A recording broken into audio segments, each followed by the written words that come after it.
Hello everyone, and thanks for watching Edupedia World videos. In this session of atomic structure, we'll study some of the characteristics of electromagnetic waves. Right. So let's start with the first one, wavelength. So what do we mean by wavelength of a wave? Okay, as the name suggests, it is just the length of wave. Alright. Or in more technical terms, it is the distance between two consecutive crests or two consecutive troughs. That is to say, for example, you have a wave. This is an electromagnetic wave. Right? So the peak points, the highest peak points, which is this and this, are called crest. Okay, so this is crest, and these points are called troughs, the lowest ones. Alright, so the distance between two consecutive crests or the distance between two consecutive troughs, this is what we called wavelength. Okay, so in other words, if you have a wave of this sort, then the distance from this point to this point can also be defined as the wavelength. Alright, all this distance will have the same magnitude. This distance, or the distance between two of its crest, that is this distance. Alright, or the distance between two of its troughs, that is this distance. All these three distances will have the same magnitude, and they can all be defined as wavelength of the wave. Alright, it is represented by letter lambda.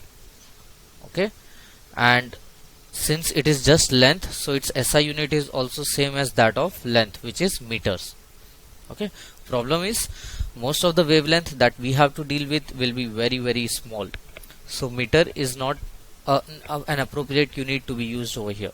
So more commonly we deal with angstrom, and 1 angstrom is defined as 10 to the power minus 10 meter. Alright, or we deal with nanometers, and 1 nanometer is defined as 10 to the power minus 9 meter, or we deal with picometer, and 1 picometer is defined as 10 to the power minus 12 meter. Alright, there are also other units like micrometer, fermimeter, and lots of them. Alright, but we don't have to go into all of those. We just have to remember these three and their conversions, that what does angstrom mean, how it is represented, what does nanometer mean, and what does picometer means. Most of the time you will have to deal with nanometers, okay, and not meters, though SI unit is meter. Okay, now next characteristic of wave that we have to know is frequency. Now, how do we define frequency? See, it is the number of waves passing through one single point in 1 second. Alright, for example, if you have, say, this is the direction of propagation of your wave. So take any point. Let's say we are talking about this point, okay, where I put a cross. So there will be waves passing through this point. Alright, so this is, let's call this one single wave. Alright, this one complete oscillation. Alright, so let's call this one single wave whose length is equal to the wavelength. Alright, so how many such waves pass through this point? Okay, this will pass. Alright, this wave will pass through this point and come out over here. Okay, so just look at this point for 1 second and count the number of such waves passing through this point in that 1 second. So if it comes out to be 5, then frequency of this wave is 5 cycles per second. Okay, or 5 wave cycles have passed through this point in 1 second. Okay, you can take any random point, alright, and look at the number of waves passing through that point in 1 second. The frequency is represented by letter nu. Alright, so it is written as this. Okay, nu, this is how we write it, and it is called nu. Alright, it is a Greek alphabet. So SI unit is Hertz, name after the scientist. Alright, represented by capital H and small z, or often you might also find it written as this in this form, but capital H and small z is the correct form. Alright, or you can also represent it in form of per second, that is, say frequency is 10 Hertz, so you can also write it as 10 per second. Alright, and if you want to be more correct technically, then 10 cycles per second, to indicate that 10 cycles or 10 oscillations of that wave pass through that point in 1 second, right? Or you can simply write 10 Hertz. Alright, so this is the frequency. Next is amplitude. What is the amplitude? Amplitude, again, as the name suggests, it is the how big is your wave, or what is the height of your crest, or what is the depth of your trough. Alright, so again, say this is the line or direction of propagation of your wave, and this is the oscillation part. So this height or this depth will always be same, will have the same value, and that value is basically the amplitude of your wave. Alright, it determines the amount of energy contained in your wave, okay, apart from frequency and other things. Alright, though you don't have to go into that because we are dealing with electromagnetic wave. For material wave, amplitude becomes a lot more important. Okay. So height of the crest or depth of the trough can be defined as amplitude. It is represented by capital A, and again it's just like length. Okay, you are measuring the length or the height of the crest or depth of the trough, so its SI unit will obviously be meter. But once again, since meter is a big unit, you will usually deal with centimeter or nanometer or angstroms, okay, and not meter. Next is wave number. Now this is a very important characteristic. Okay, after wavelength, frequency, wave number is very important. Amplitude, you don't have to deal with it in chemistry, not at all. Alright, but wave number is something that we do have to use, and we have to remember its definition very well. Okay, so wave number is kind of reciprocal of wavelength.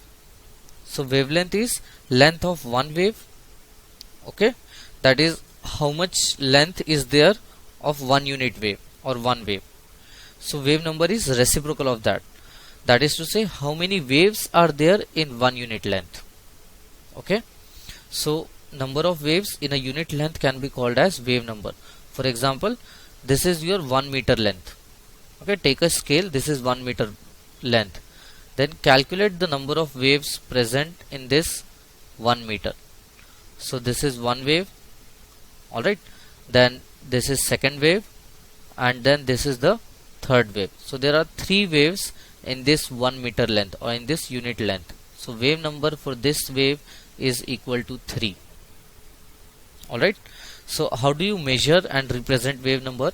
It is represented by nu bar. Okay, so how do you write it? You just write the letter nu and put a bar over it. Okay, so this is nu bar. Alright, and this means we are talking about wave number. Okay. Then its SI unit is per meter or meter inverse, that is nu is simply equal to, you can calculate nu by taking reciprocal of your wavelength, that is lambda. So lambda had unit of meter, so unit of wave number is 1 by meter or meter inverse. Alright, so again you won't be usually dealing with meter inverse, you will be dealing with centimeter inverse or 1 by angstrom, that is angstrom inverse, or nanometer inverse, and so on. But SI unit is meter inverse. Next thing is velocity. Velocity is your usual kind that you study in physics. It is the linear distance traveled by the wave in 1 second. Alright, so this is the direction of propagation of your wave. Alright, so and this is how the oscillations takes place, but you don't care about the oscillations, you just look at the linear distance being traveled by the wave and see how much distance does the wave travel in 1 second. Alright, you calculate this linear distance and see how much does it travel in 1 second. So you divide that distance by 1 second and you get the velocity of your wave.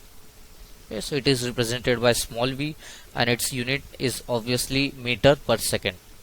Okay, SI unit is meter per second. Alright, now there are some other important things about velocity which we'll study in the next session. Alright, until then you just have to remember all these characteristics, their definition, and the terms that we use for their representation. So until next time, and once again thanks for watching Edupedia World videos.